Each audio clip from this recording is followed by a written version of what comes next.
Good morning po sa lahat. Isa pang maliyugto na ating daily Bible blessings. Pamagat po na ating umaga ay gawa, hindi lamang salita.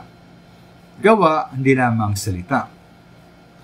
Halimbawa po sabihin po ng isang anak, na mahal na mahal niya raw ang kanyang maedad na inaw ama.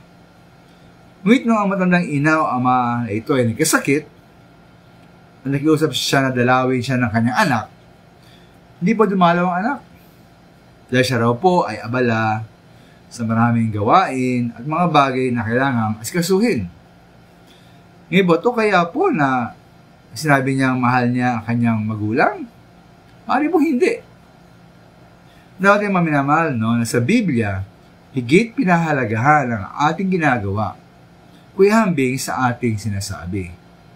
Sabi nga, actions speak louder than words.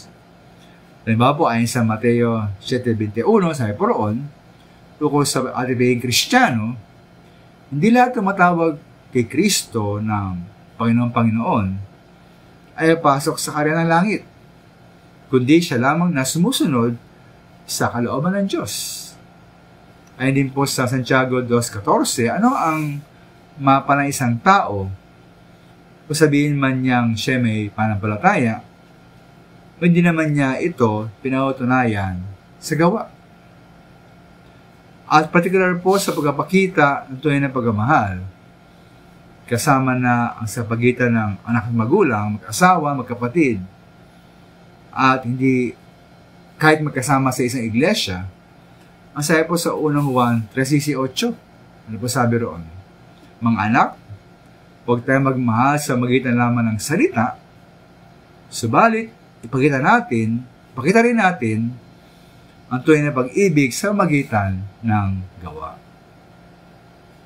Kaya po ating mga gawa upang ipakita at ipag-ibig sa ating magulang ay ang pagdalaw.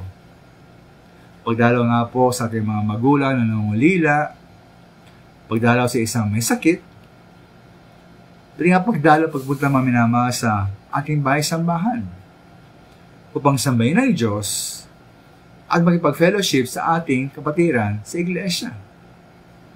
Totoo bang mahal natin ang ating kapatiran?